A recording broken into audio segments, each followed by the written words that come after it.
Yeah. Taong bayan ay kumakatok sa iyong pintuan. Di na yata tama takbo ng ating lipunan. Sa taas ng bilihin laging kinukulang. Lubog na sa baha tapos lubog pa din sa utang. Habang ang mga bulsa nyo'y laging busog, kami nagtitiis sa gutom, tuhod ay nangangatog. Sinong dapat nalapitan at kanino dudulog kung ang sistema sa gobyerno ay lagi na lang tulog? Mga planong pagbabago ay nalimot na ngayon at patagal ng patagal humihirap ang sitwasyon. Karne, gulay at isda, pati kilo ng bigas, ultimo ang presyo ng gasolina ay tinaas. Kung sino pa ang dahilan ng inyong pagkakahalal, sila pa tong nagtitiis sa hirap ay nasasakal. Baka merong solusyon, tutal ikaw ang nasa trono. Patunayan mo na di mali ang aming ibinoto.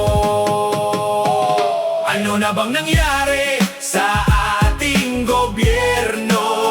Bakit tila ata ang Pinas mistulan ng impyerno? Puro hinaing na lang, wala ng pagbabago. Tuwang-tuwa sila habang tayo ay ginagago. Ano na bang nangyari sa ating gobyerno? Bakit tila ata ang Pinas mistulan ng impyerno? Puro hinaing na lang, wala ng pagbabago. Tuwang-tuwa sila habang tayo ay ginagago. Mawalang galang po sa mga nakaupo. Alam nyo bang puhunan namin puyat, pawis at dugo upang makaraos at makapag-ambag ng buwis? Tapos nanakawin nyo ng gano'n lamang kabilis. Mga proyektong inilatag puro lamang aberya, pondong para sa kalasada sa maleta na punta. Kapag merong nakagat pa iikuti ng madla. Ganyan ang mga buhaya pag sanay na sa baha. Halos ang lahat ng bagay ay pabor na sa gobyerno. Tapos gagatungan pa nitong punyeta na Meralco. Hinaing na lang ang kayang ipaglaban, kaya di mo rin masisi iba nating kababayang gumawa ng iligal at kumapit sa patalim. Kahit alam nilang ang kahahantungan ay malagim. Baka merong solusyon, tutal ikaw ang nasa trono. Patunayan mong ikaw ulit ang dapat na iboto. Ano na bang nangyari sa ating gobyerno? Bakit tila ata ang Pinas mistulan ng impyerno?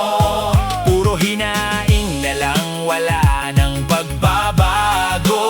Tuwang-tuwa sila habang tayo ay ginagago.